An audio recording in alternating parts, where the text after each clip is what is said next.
भोपाल के पासे में आहे बैरागढ़, इनके उपनगर चइबो आहे। घणो करे लगभग सिंधी हिते रहंदा आहिनि ऐं ख़ुशीअ जी ॻाल्हि इहा आहे कि जेके सिंधी न आहिनि उहे पाण में सिंधीअ में ॻाल्हाईंदा आहिनि। कॾहिं ख़ुशीअ सां असां सभु हिते रहंदा आहियूं। विशेष ही कार्यक्रम असां तव्हांखे इन करे था ॾेखारियूं कि अॼु असां ॻाल्हाईंदासीं सिंधी खाधे ते। तव्हां सभु घर में सयूं पटाटा, छोला टिक्की, कढ़ी चांवर, बिह पटाटा त ज़रूरु ठाहींदा हूंदा, पर घणी दफ़ा सिंधी नाश्तो तव्हांखे विरले ई मिलंदो आहे। सिंधी नाश्तो माना मां ॻाल्हि कयां त जीअं त दाल पकवान, दाल पूड़ी, सीरो।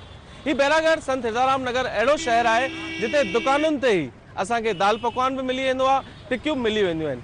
हिते 60 साल पुरानी हिकिड़ी दुकान आहे जंहिंखे चइबो आहे नेणू मलाई टिक्कीअ जी दुकान। हुते आलूअ जी, मसाले जी ऐं अंडे जी अलॻि अलॻि टाइप जी बिह जी टिक्की मिलंदी आहे। ऐं पूरे हिंदुस्तान मां तव्हांखे ॿुधायां जेके बि सिंधी किथे बि रहंदा आहिनि इहे टिक्की ज़रूरु खाइण ईंदा आहिनि। दोस्तो, मां पहुची वियो आहियां सेठ नेणू मलाई टिक्कियुनि जी दुकान ते। सेठ नेणूमल नालो ॿुधण में आसान थो लॻे, वो अहिड़ी शख्सियत जो नालो आहे जंहिं 60 साल पहिरीं हिन दुकान जी शुरूआत कई। हीअ रुगो दुकान कोन हुई, हीअ पूजा जो घर थियो। इन करे बि जेके पेट जी पूजा करणी उहो हिते अची रोटी खाई वठंदो। सेठ नेणूमल खां पोइ उन्हनि जो छोकिरो सेठ हासाराम ऐं उन खां पोइ हाणे उन्हनि जा ॿार। 3rd जनरेशन हिन दुकान खे हलाए रही आहे। ऐं हीअ रुगो दुकान सिंधियुनि लाइ कोन्हे साईं। हिन दुकान ते हिंदू हुजे, मुस्लिम हुजे, सिख हुजे, ईसाई हुजे, जैनी हुजे, बनियो हुजे, अग्रवाल हुजे, सभु अची ओतिरी मस्तीअ सां खाईंदा आहिनि। आपका नाम क्या है? मुकेश। आगे? मुकेश रायकवार। मुकेश रायकवार। मुकेश रायकवार खां ॻाल्हाए थो ॾिसां छा ही सिंधी ॻाल्हाए थो। तव्हांखे सिंधी ईंदी आहे? हाँ, ईंदी आहे। घणनि सालनि खां हिते रही रहिया आहियो? मूंखे थिया आहिनि 20-25 साल। 20-25 सालनि खां। त रोज़ घणा सिंधी ऐं घणा ॿिया माण्हू हिते टिक्कियूं खाइण ईंदा आहिनि? घणी त कोन सकंदा आहियूं, पर ॾाढा माण्हू ईंदा आहिनि। ॾाढा माण्हू ईंदा आहिनि। ॿाहिरि सीहोर, इंदौर, अलाए किथां किथां माण्हू ईंदा आहिनि। सीहोर ऐं इंदौर ही 2 शहर त तव्हांखे ॿुधाइनि, पर अॻियां अञा ॿियो हिकु टिक्की खारायो पहिरीं। इन खां पहिरीं मां तव्हां सां ॻाल्हायां। हा, आलू ई ॾियो साईं। हिनखे चइबो आहे टिक्की ऐं चटणीअ जो गुड कॉम्बिनेशन, माना सोने ते सुहागो। अरे वाह! हिन दुकान जा मालिक भाउ चंदर भाई साहब असां सां गॾु आहिनि। चंदर भाई, मां तव्हांखां इहो पुछणु चाहींदुमि जी, लॻभॻि घणनि सालनि खां इहो कमु आहे तव्हांजो? लॻभॻि 50-60 सालनि खां असांजे दादाजनी चालू कयो स्टार्टिंग में। हा, उन खां पोइ असांजे पिताजी, उन खां पोइ 3rd जनरेशन असां ख़ुदि संभाले रहिया आहियूं, ॿई भाउर। त मेन तव्हांजो ही तव्हांजे लाइ वापारु आहे, तव्हांजे लाइ पूॼा आहे, ऐं या तव्हां त डॉक्टर इंजीनियर बि ठही सघो था, त टिक्कियुनि जो कमु छो शुरू कयो? असांजे दादाजी जेकी साग आहे उन खां पोइ असांजे फादर हलायो, उन खां पोइ असां हाणे चाहियूं था कि असां हलायूं ऐं असां खां पोइ असांजा ॿार हलाइनि हिन शइ खे। ॾिसो दोस्तो, हीअ ॻाल्हि सम्झण ऐं ॿुधण जहिड़ी आहे। पंहिंजी संस्कृति, साहित्य ऐं खाधे पीते खे असांखे बचाइणो पवंदो। असांजी पूरी जी पूरी पीढ़ी हींअर इंजीनियर, डॉक्टर ऐं सीए ठहिण में लॻी पई आहे। ख़ुशीअ जी ॻाल्हि आहे, असांखे फ़ख़ुरु थींदो आहे कि असां प्रोफेशनल्स ठही आहियूं, पर असांखे किथे न किथे इहो ख़्यालु बि रखिणो आहे कि असांजो खाधो पीतो, सिंधी रीति रिवाज, भॻतूं ख़तमु न थियनि। त उहा ई ॻाल्हि चंदर भाई साहब चई कि मां त आहियां ई आहियां ऐं मां आश्वस्त थो कयां कि मुंहिंजी अचण वारी पीढ़ी बि हिन कम खे अॻियां हलाईंदी। टिक्की पकोड़ा खाईंदे अगरि साहित्य जूं कुझु ॻाल्हियूं थी वञनि त शायदि इहो वधीक सुठो थींदो। मुंहिंजो उद्देश्य रुगो तव्हांखे इहो ॿुधाइणु कोन्हे कि सिंधी नाश्तो सुठो आहे। मुंहिंजो उद्देश्य इहो ॿुधाइणु आहे कि सिंधी नाश्ते सां गॾु गॾु सिंधी साहित्य बि ओतिरो ई रिच आहे। हिन शहर जा मशहूरु साहित्यकार जंहिंखे भारत सरकार घणेई अवॉर्ड बि ॾिना आहिनि, दादा खीमन मुलाणी साहब असांखे टाइम ॾिनो आहे। मां चाहींदुमि कि हाणे सिधी सिधी मुलाक़ात उन्हनि सां थी वञे, कुझु कविताऊं, कुझु गीत, कुझु गज़लूं ऐं साहित्य जूं कुझु चटाभेटीअ जूं ॻाल्हियूं बि थी वञनि टिक्की खाईंदे खाईंदे। साईं राम राम। राम राम। मज़े में आयो? मज़े में। मां तव्हांखां पहिरीं त इहो टिक्की खाईंदो पहिरीं कि ॻाल्हाईंदो? न, पहिरीं ॻाल्हायूं। पहिरीं ॻाल्हाईंदासीं, पोइ खाइण जो कमु कंदासीं। मां तव्हांखां इहो थो पुछणु चाहियां कि जॾहिं तव्हां सिंध में हिते आया हो त तव्हां घणे साले जा हो? मां 5 साल जो। सांभर मूंखे हिते बैरागढ़ में आई आहे। सांभर शब्द जो अर्थ मांखे तव्हांखे ॿुधायां, सम्झ।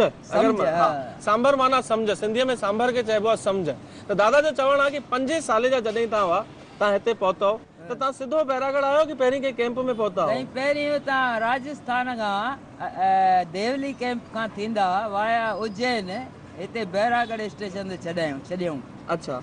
उन टाइम ते हिते कुझु कोन हो। हिते भॻल ब्रेकूं हुयूं मिलिट्रीअ जूं ऐं गांव 10 फुट वॾो हो। त माण्हू असांजा मदर ऐं फादर वग़ैरह चवनि पिया त जंग में छो वठी आया आहियो, असांखे त किथे घर में बिहारियो। पर थोरो खिसको न, मूंखे वेहण में ॾुखियाई थी थिए। हा, इहो सही आहे। पर तव्हांखे इहा सलाह कंहिं ॾिनी कि बैरागढ़ अचिणो आहे? इहो साईं, हुते देवली कैंप में असां सभु नवाबशाह डिस्ट्रिक्ट सिंध ऐं मोरे तहलके जा सभु माण्हू आहियूं घणे भाङे हिते। त असांजा के लीडर बि हुआ कांग्रेस जा। त उन्हनि खे चयूं त भाई डेलीगेशन वञो भोपाल स्टेट में। भोपाल स्टेट में त तव्हांखे हिकिड़ी मिलिट्री कॉलोनी मिलिट्रीअ जी जेका कैंप आहे उहा ख़ाली थी वई आहे इटेलियन कैदियुनि वारी, त तव्हां उते वञी रहो, उते तव्हांखे सभु सहूलियतूं मिलंदियूं, शहर बि भरिसां हिकु सम्झण वारी ॻाल्हि इहा आहे कि असांखे ओॾीमहिल जंहिं जहिड़ी सलाह ॾिनी, पहिरीं त जेॾीमहिल असांखे सिंध मां कढनि पिया त मुंहिंजे ॾाॾे मूंखे ॿुधायो कि ओॾीमहिल असांखे चयो वियो कुझु टाइम ताईं असांखे हिते हलणो आहे, पोइ वापसि पंहिंजो घरु असांखे वापसि मिलंदो, असां पंहिंजूं जायूं, पंहिंजूं रजिस्ट्रियूं, पंहिंजा कपिड़ा लटा, पंहिंजो सभु कुझु हुते हिन विश्वास ते छॾे आयासीं कि वापसि ईंदासीं। ख़ैर साईं जेको थींदो आहे सुठे लाइ थींदो आहे। छो त खीमन मुलाणी साहिबु तव्हां हिकिड़ा साहित्यकार आहियो, कवि आहियो ऐं पूरे भारत में तव्हांजो, विश्व में तव्हांजो नालो वॾे सम्मान सां खयो वेंदो आहे, त मां चाहींदुमि असांजे दर्शकनि खे का कविता, का ॻाल्हि या साईं कंवरराम जो जेको सुर तव्हां हणंदा आहियो, जेको तव्हांखे वणे उहो कुझु ॿुधाईंदो त वधीक सुठो लॻंदो। ऐं 3-4 ॻाल्हियूं चयूं अथव, तव्हांखे छा ॿुधाइणो आहे उहो ॿुधायो। जेकी तव्हांखे वणे सा ॿुधायो। तव्हांखे वणे त मां तव्हांखे कंवरराम जे 2 लाइनूं ॿुधायां थो।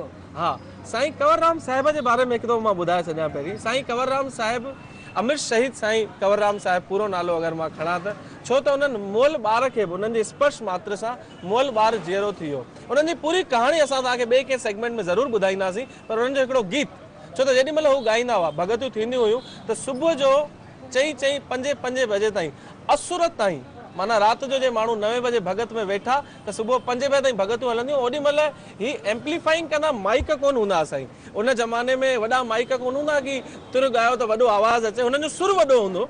त हिन शहर में हुन सुर लाइ बि सुञाणा वेंदा आहिनि खीमन मुलाणी साहिबु। त कोशिशि कंदासीं साईं कंवरराम जीअं सुर लॻाईंदा हुआ, शायदि होसि ताईं त न पहुची सघूं, पर उहो हिकिड़ो प्रयास खीमन मुलाणी साहिबु कयो आहे। भलो भलो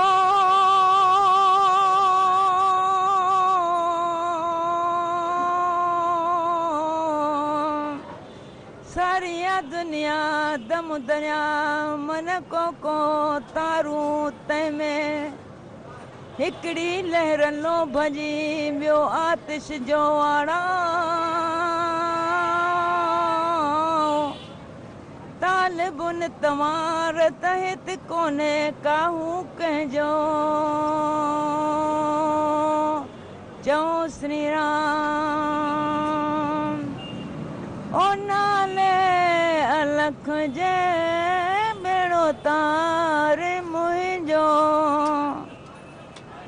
ओ नाले धणीअ जे बेड़ो तार मुंहिंजो निधर आहियां मान माणी निधर आहियां मान माणी आधार तुंहिंजो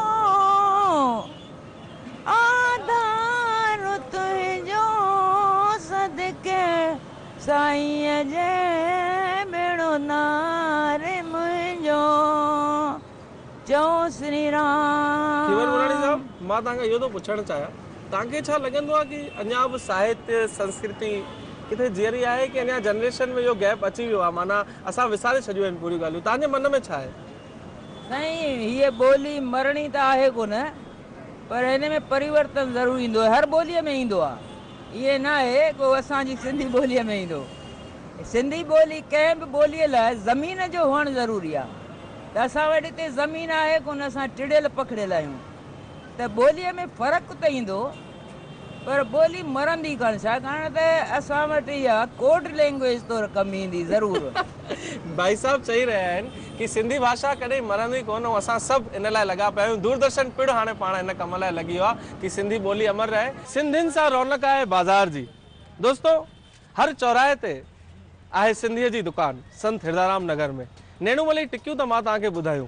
हाणे असां पहुची आहियूं ठाकुर पकवान वारे वटि। सिंधी दाल पकवान, सिंधी दाल पकवान जी हिकु विशेषता आहे, हू ओड़ी दाल कोन्हे छिडी कि दाल चांवरनि सां खाई सघो। हीअ ॿधी दाल आहे। ॿधी माना घाटी, घाटी ॿधी अखर तव्हां सिंधी ज़रूरु सुञाणंदा हूंदा। जेके गैर सिंधी प्रोग्राम ॾिसी रहिया आहिनि उन्हनि खे ॿुधाया, ये है घाटी दाल। घाटी का अर्थ है कि जो थिकनेस होती है जिस दाल में, ये वो दाल, ये चावल के साथ नहीं खा सकते, ये पकवान के साथ ही खा सकते हैं। तव्हांजो नालो छा आहे? देव आहूजा। देव आहूजा, मूंखे हिकु ॻाल्हि ॿुधाए यार, सुबुह साण गाॾे ते अची नाश्तो तो खाई, घर में नाश्तो कोन ठहंदो आहे? ठहंदो आहे न, पोहा ठहंदा आहिनि, पर हितां जी टेस्ट अलॻि आहे। ठाकुर साहिब ई हिन करे अचणो पवंदो आहे खाइण। ठाकुर साहिब जी टेस्ट अलॻि आहे। सुबुह जो घणे बजे दुकान खोलंदा आहियो? 7 बजे। 7 बजे। ॾिसो साईं, सिंधी जो जवाबु सिंधी, ही ठाकुर सिंधी कोन्हे। घणा पकवान विकिणंदा आहियो? घट में घट 200 खन। वेरी गुड, माना नॉन सिंधी थी करे चए तो घट में घट 200 पकवान। ऐं घणे बजे ताईं दुकान खुलियल हूंदो आहे? 1 बजे ताईं। 1 बजे ताईं। जेके माण्हू बीठा आहिनि ज़ोरदार ताड़ियूं हिकु दफ़ो हिन लाइ वॼाए वठो, हिकु दफ़ो ताड़ियूं थी वञनि ठाकुर भाई लाइ, छो त हिन सिंधी समाज जी इहा ख़ासियत आहे, जिते वियासीं ओड़ा थी वियासीं। साईं जेॾी महिल मिर्च खाई छॾियो या अहिड़ी का शइ खाई छॾियो जेकी मिर्चाई हुजे त हुन खां पोइ मिठे जी घुर्ज लॻंदी आहे। ऐं सिंधी माण्हू त केॾी महिल बि अगरि हुनखे खाधो मिलियो आहे, ॾींहुं हुजे राति हुजे या नेरनि हुजे, टिकी खाधो हुजे या दाल पकवान, उनखे मिर्च ज़रूरु लॻंदा आहिनि। ऐं मिर्चनि खां पोइ खाईंदो आहे मिठो, मतिलबु गुड़ बि खाई सघे थो। घणी दफ़ा ॿियो कुझु न मिले त रंधिणे में वञी दॿे मां असां खंडु वठी खाई छॾींदा आहियूं, मिठो ज़रूरु खाईंदा आहियूं। पर सिंधी व्यंजन अहिड़ा आहिनि, अगरि उहे तव्हांजे साम्हूं अची वञनि, पोइ भले तव्हांखे मिर्च लॻा हुजनि या न लॻा हुजनि, मिठो खाइण जी इच्छा ज़रूरु थींदी आहे। कुझु नाला मूंखे यादि आहिनि, मुंहिंजी उमिरि खसीस 28 साल आहे, कुझु नाला मूंखे यादि आहिनि जेके ॿुधायां थो, बाक़ी दुकान में हलंदासीं वधीक उन्हनि खे ख़बर हूंदो। जीअं त मुंहिंजी ॾाॾीअ मूंखे ॿुधायो, असां मेसू खाईंदा हुआसीं, साटा खाईंदा हुआसीं, सीरो ठहंदो असांजे घर, मालपुओ ठहंदो असांजे घर सतपुड़ा ठहंदा, चोपा ठहंदा। इहे नाला जेके मूंखे यादि आहे। बाक़ी हाणे जंहिंजी दुकानु आहे, पोइ 65 सालनि खां हीअ स्वीट हाउस हिते आहे। ऐं हीअ सिंधी जेके ॾिण वार थींदा आहिनि, जीअं असांखे तव्हांखे ॾाजो मोकिलिणो आहे पंहिंजी न्याणीअ जे घर, या को ॾिणु मोकिलिणो आहे, होलीअ जो ॾिणु, राखी जो ॾिणु, ॾियारीअ जो ॾिणु, त ॾिण ते मिठाइयूं हाणे घर में त ठहनि कोन थियूं, त दुकानूं हली वियूं आहिनि। अचो अहिड़ियुनि दुकानुनि में था हली पुछूं की हिन में अहिड़ो कहिड़ो सवादु आहे की सॼो शहर हिते अचे थो साईं मिठो वठणु। कंहिं सुठो लिखियो आहे कि जियो जियो सिंधी, जियो जियो सिंधी, मौजूं माणियो ऐं खाओ पीओ सिंधी।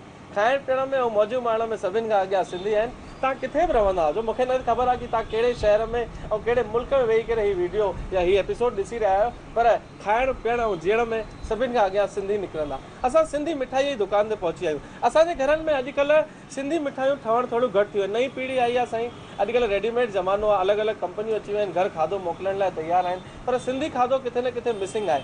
सिंधी खाधे लाइ छो त हिते 1.5 लख सिंधी रहंदा आहिनि, त उन्हनि खे सिंधी ॾिण वार ते मिठाइयूं खपंदियूं आहिनि। हीअ मां ॾेखारणु चाहींदुमि, हीअ आहिनि साटा। साटा था ॾिसो भैया, मैं थोड़ा खा सकता हूँ क्या ये? हाँ खा सकता हूँ। हाँ भाई सिंधी साटा आहिनि। मां हिन करे खाई छॾिया कि अगरि कैमरा खां पोइ खायां त मूंखां पैसा घुरी वठंदा, हींअर मूंखे इहो फ्री में मिली वेंदो, छो त मां सिंधी बि आहियां। हीअ सिंधी साटा आहिनि। असां जेॾी महिल शादी थींदी आहे कंहिंजे घर या मंगणो थी वेंदो आहे, त असां ॾिणु मोकिलींदा आहियूं। राखीअ जो बि ॾिणु वेंदो आहे, होलीअ जो बि ॾिणु वेंदो आहे, तिरमूरीअ ते मोकिलींदा आहियूं।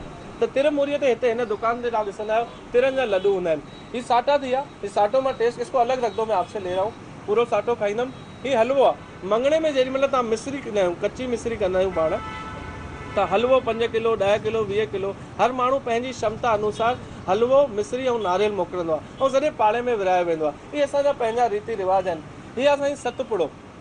सतपुड़ो माना हीअ हिकिड़ी अहिड़ी पकवान वांगुरु ई शइ आहे। हिन में खंडु में हिनखे तरियो वेंदो आहे, मथां खंडु छिड़की वेंदी आहे, मिठी शइ आहे इहा।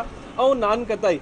नान कताई माण्हू चवंदा आहिनि त हीअ असां बि ठाहींदा आहियूं, के गैर सिंधी इहो चवंदा आहिनि कि असांजे घर बि ठहंदी आहे, त सिंधी हूअं ई ॿियनि जे घर में पंहिंजा रीति रिवाज खणी विया आहिनि। त थी सघे थो नान कताई ॿियनि जी हुजे, पर सिंधी चवंदा आहिनि असांजी बि आहे। हीअ सिंधी मिठाइयूं थी वियूं। असां वटि हिकिड़ो ग्राहक हिन दुकान ते मूंसां टकराइजी विया। भाऊ तव्हांजो नालो छा आहे? जवाहर अभिचंदनी। जवाहर भाई, तव्हां घणनि सालनि खां बैरागढ़ में रहो? थोरो हेॾा अची वञो। हा, मां शुरू खां ई 60 साल थी विया, 59 साल। 59 साल। तव्हां 59 साल माना 59 इयर्स। 59 सालनि खां रहो पिया तव्हां हिते। तव्हांजी उमिरि घणी आहे? 59 साल। अच्छा, 59 साल मतिलबु bronze and brought up in Sant Hirdaram Nagar. Very good. त तव्हांखे हिते छा ख़ासि लॻंदो आहे? माना तव्हां ॿियनि शहरनि में कॾहिं घुमण विया हूंदव, हिते जेको सिंधी माहौल आहे इहो छा विशेष आहे? सिंधियुनि जा जेके त्योहार आहिनि, नान कतायूं आहिनि, गिहर आहिनि, हिन कैमरा में ॾिसी गिहर आहिनि, हिननि जा स्पेशलिस्ट आहिनि। गिहरनि जा मिठाई जा स्पेशलिस्ट आहिनि। ॾाढी स्वादिष्ट मिठाई मिलंदी आहे हिते। अरे डॉक्टरनी, परोसो। बैठो बहू रानी। घर की बहू और पूजा से पहले ही पेट पूजा। वहाँ पूजा और यहाँ पाप करूं? पाप? माँ बनने वाली है मेरी बहू रानी। ईश्वर ने औरत पे डाली है जिम्मेदारी, उसे ठीक से ना निभाने दूं तो पाप नहीं लगेगा? क्या मतलब क्या है आपका? स्वस्थ बच्चा जनने के लिए माँ के खून में आयरन यानी लौह तत्व हो। अब लोहा कहाँ से लाएं? खाने से। यही तो मैं हमेशा बताती हूँ। हरी सब्जी, अंकुरित अनाज, बीट, बाजरा, नाचनी और ये सब नींबू के साथ, और खाना वक्त पर, समझी? लोहा ले अनीमिया से। लोहा ले अनीमिया से। हर महिला के खून में फौलाद हो, तभी परिवार की मजबूत बुनियाद हो। डॉक्टरी की पढ़ाई कर रही हूँ मैं, लेकिन इतना सब जानती हैं आप? डॉक्टर की नानी जो हूँ। एनीमिया मुक्त भारत। दोस्तों सुबह का माता के बाहर जो खाधो खोड़ो खारायो आहे, माना नेणू मले टिक्की खाई छॾियव, ठाकुर जो पकवान खाई छॾियव, तव्हांजे मन में प्रश्न इहो हूंदो, सवाल इहो वाजिबु आहे कि ही छोकिरो सुबह खां वठी ॿाहिरि नाश्तो थो कराए, छा 1.5 लख सिंधी जे शहर में रहंदा आहिनि, छा हुते घरनि में सिंधी नाश्तो थींदो आहे? त हिकिड़े परिवार में मां हिते आयो आहियां उन्हनि सां मिलण।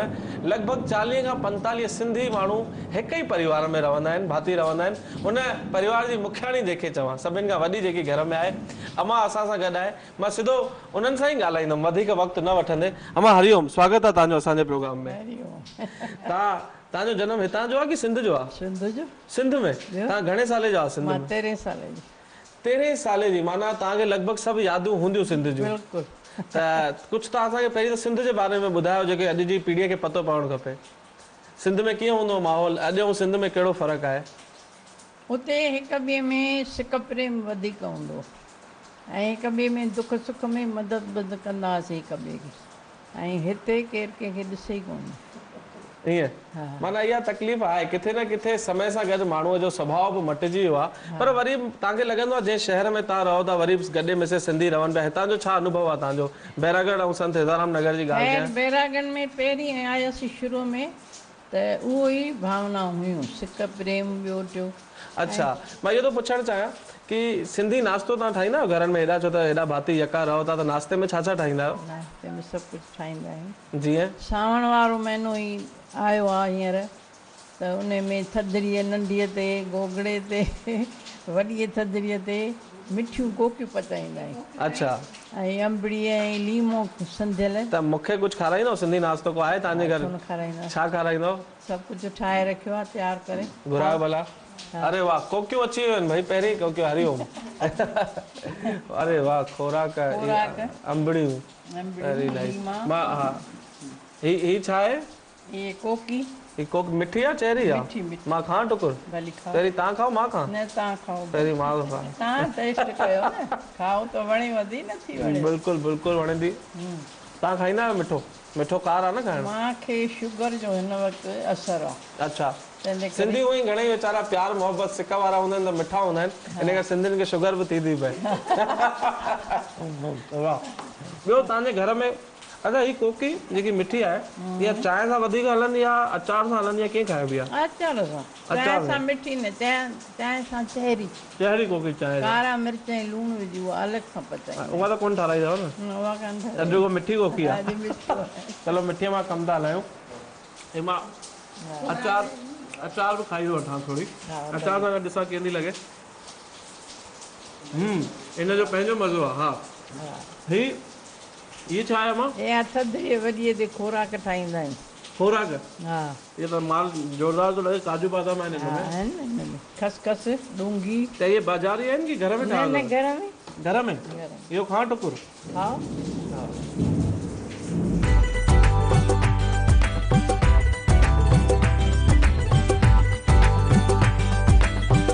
नारी लछवाणी ही अहिड़ी शख़्सियत आहिनि जिन खे ॿुधण लाइ देश विदेश में माण्हू सिखंदा आहिनि। उन्हनि जी लेखड़ीअ में बि दम आहे, उन्हनि जी गायकी में बि दम आहे, स्वभाव में दम आहे, सभिनि खे परावनि खे पंहिंजा करण वारा भाऊ नारी लछवाणी।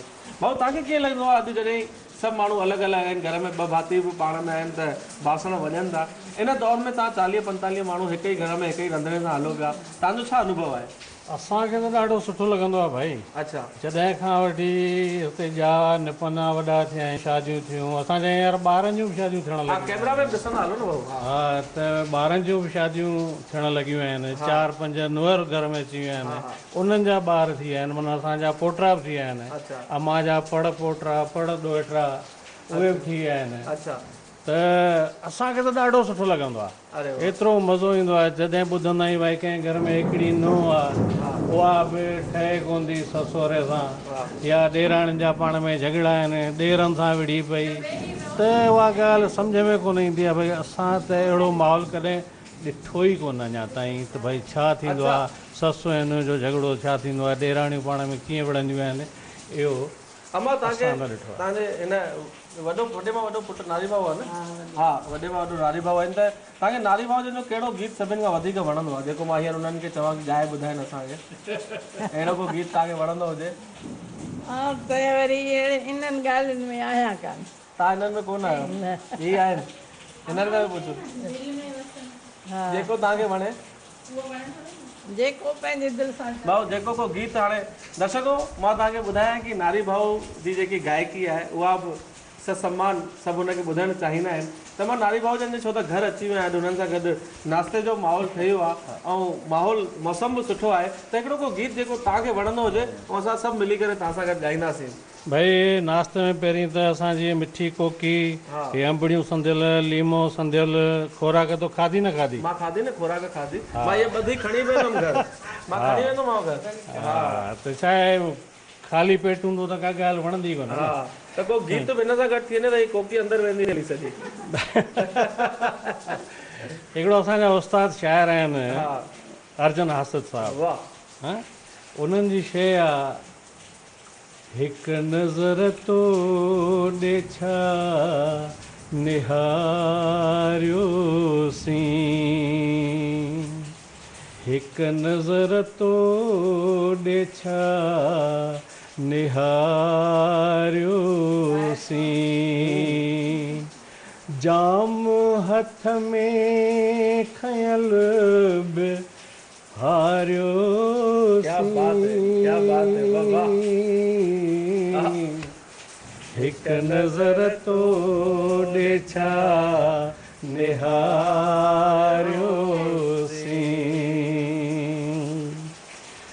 मस्तु अखिड़ियुनि बणायो दीवानो मस्तु अखिड़ियुनि बणायो दीवानो तोता घोरे छॾियोसीं मैखानो तोखे दिलि में खणी विहारियोसीं हाय हिकु नज़र तो ॾे छा निहारियोसीं जाम हथ में खयल बि हारियोसीं। क्या बात है हिकु नज़र तो ॾे छा निहारियोसीं। हिकु ॻाल्हि ॿुधायो हिते लख ॾेढ सिंधी आहिनि मां तव्हां सां ॻाल्हायां पहिरीं दादा बि मूंसां ॻाल्हाइनि तव्हां छा नालो लिखंदा आहियो? फगुमन लछवाणी। छा? फगुमन लछवाणी। फगुमन लछवाणी साहब तव्हां हिते ॼाओ कि सिंध में? सिंध में। सिंध में? हा। घणे साले जा जो हिते आया आहियो? 13-14 साल जो। तव्हां 13-14 साल जा आहियो त तव्हांखे हिते मज़ो आयो कि हुते मज़ो? सही यादि असां पंहिंजो वतन यादि थो अचूं। वतन यादि अचे थो? हा त तव्हांखे उन टाइम जी का अहिड़ी यादि का कहाणी तव्हां मुंहिंजे वतन यादि अचे थो त उन वक़्तु बि असीं ख़ुशि हित पायूं। वाह इहो बि हिकिड़ी ॿुधण जहिड़ी ॻाल्हि आहे ऐं सम्झण जहिड़ी ॻाल्हि आहे। दादा लछवाणी साहब इहो चवंदा वतन त यादि अचे थो पर असां हिते बि ख़ुशि आहियूं। सिंधी जिते विया उतां जा थी विया त असां पंहिंजो समर्पण भाव जेको असांजो पंहिंजे मातृभूमि ऐं जन्मभूमि लाइ हो उन ई भाव सां गॾु असां हितां जे माण्हुनि सां हिताया थी वियासीं ऐं हाणे असां प्राउड सां चवंदा आहियूं कि असां इंडियन आहियूं। का अहिड़ी किस्सो का कहाणी का स्कूल जी अहिड़ी ॻाल्हि जेकी तव्हांखे यादि पवंदी हुजे हिते कोई अहिड़ी पुराणी सिंध जी का ॻाल्हि तव्हां ॿुधायो? छा ॿुधायां मूंखे सम्झ कोन थो अचे। तव्हांखे सम्झ में कोन थो अचे? छा भाई स्कूल वेंदा अच्छा पढ़ाई लिखाई कई हुते तव्हां? घणा दर्जा पढ़िया आहियो? 6 दर्जा पढ़ियल आहियो न बाबा। सिंध जा 6 दर्जा माना हींअर जी PhD अथव तव्हां हीअं सम्झो कि 6 दर्जा पढ़ियल आहिनि। सिंध में माना तव्हां सम्झो 1943-45 में कंहिं 6 दर्जा पढ़िया माना हींअर हुन डॉक्टरेट करे छॾी आहे है न ईअं ई थियो न। नारी भाऊ मुंहिंजो प्रश्न तव्हां सां इहो आहे छो त तव्हां हिते सामाजिक कार्यक्रमनि में जुड़ियल आहियो सांस्कृतिक कार्यक्रम में जुड़ियल आहियो पहिरीं तव्हां हिन शहर में प्रोग्राम कया आहिनि तव्हांखे हा हा हा हा इहे साईं यादूं आहिनि इहे यादूं आहिनि। मुंहिंजो प्रश्न इहो कि तव्हां हीअ सभु जॾहिं कयो त हाणे तव्हांखे किथे न किथे लॻंदो आहे कि शयूं ट्रांसफॉर्म थी वियूं आहिनि पहिरीं ऐं हींअर में फ़र्क़ु आहे कि सुठियूं थियूं आहिनि या पुठिते वियूं आहिनि या अॻिते वियूं आहिनि त घणियूं अॻिते वियूं आहिनि इहो थोरो तव्हां ॿुधाईंदव? भाई सभ खां वॾो नुक़सानु जेको थियो आहे असांखे पंहिंजे ॿोलीअ जो। अच्छा ॿोलीअ जो नुक़सानु थियण जे करे जेका नौजवान टही आहे जीअं हींअर को सिंधी गीत अचे थो को सिंधी नाटक अचे थो त उहे सम्झनि ई कोन था सम्झनि कोन था त उहो मज़ो कीअं माणींदा। पर पोइ इन जो समाधान छा? इहा त समस्या तव्हां मूंखे ॿुधाई ऐं दूरदर्शन बि हुन लाइ हाणे कमु करे रहियो आहे की सिंधी भाषा ॿोली बची रहे। इन जो समाधान तव्हांजो अनुभव छा थो ॿुधाए? भाई समाधान जे लाइ मां हिकिड़ी अगरि कड़ी ॻाल्हि चवां, बिल्कुलु चओ, असांखे लॻी त रखंदा। सिंध मां हिकिड़ो असांजो दोस्त आयो हो राजा नवलाणी। अच्छा। 1992 में हुन सां मुलाक़ात थी जी। उहो हिते सेटल थियण लाइ आयो इंडिया में। हा। त उहो सॼो भारत घुमियो। हा। हुन सां पोइ असां मुलाक़ात थियासीं। मां चयो राजा भाई सॼो हिंदुस्तान तूं घुमियो आहीं, सिंध जो रहाकू आहीं, सिंध तुंहिंजी सॼी ॾिठल आहे, भारत बि सॼो घुमियो आहीं, त तोखे छा थो लॻे फ़र्क़ु ॿिन्ही मुल्कनि में? त चई यार हितां जे भारत जे सिंधियुनि वटि सभु कुझु आहे। अच्छा। सभु कुझु माना सभु कुझु। अच्छा। हा, पैसो, ॾोकड़, कारूं, बंगला, धंधा, धाड़ियूं, शोरूम, फैक्ट्रियूं, सभु कुझु आहे। अच्छा। सुखिया आहिनि हर तरफ़ा। अच्छा। बसि हिकु ॻाल्हि जी कमी अथनि यार। अच्छा।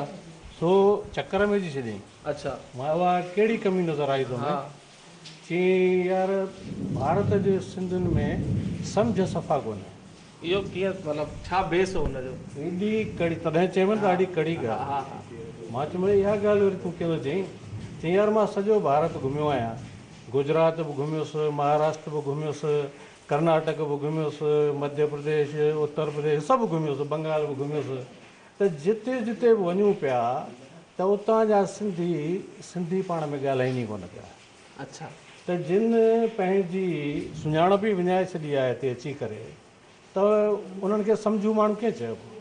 बिल्कुलु इहा हुनजी कमेंट्स आहे। माण्हू खे छा इहा ॻाल्हि हुन चई। इहा तकलीफ़ जेकी आहे, नारी भाऊ जा शब्द थी सघनि था कड़ा हुजनि, पर तकलीफ़ आहे।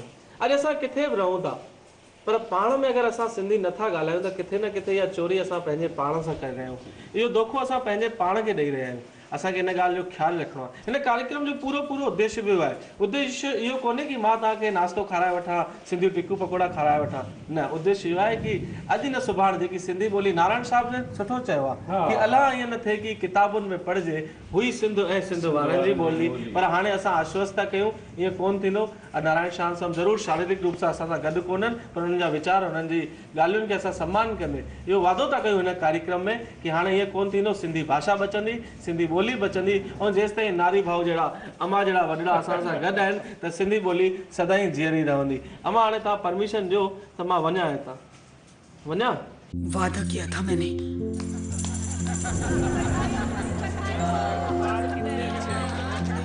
मैंने वादा किया था, वादा किया था मैंने वादा किया था, वादा किया था मैंने। सुरक्षा जो मिले माँ के दूध और तन की गर्मी से पहले घंटे में, देर की तो बच्चे की जान को हो सकता है 1.5 गुना ज्यादा खतरा। तुझसे वादा रहा पहले घंटे की सुरक्षा का। गवाह कौन? ये गवाह जी, पूरा किया ना मैंने वादा।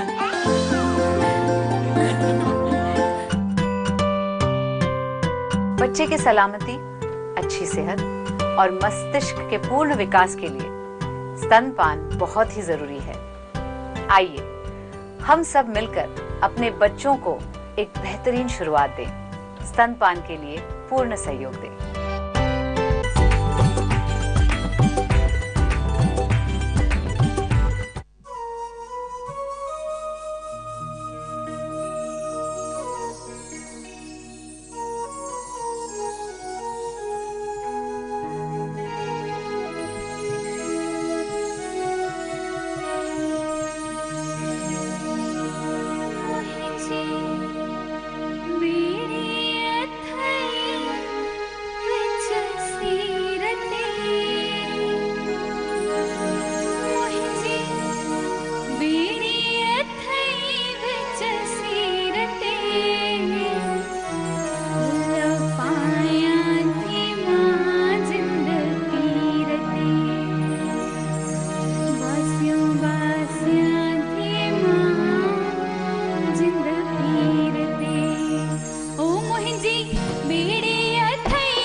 अथई विच सीर ते मुंहिंजी बेड़ी अथई विच सीर ते पल पायां थी मां जिंद पीर ते बासूं बासियां थी मां जिंद पीर ते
पीर ते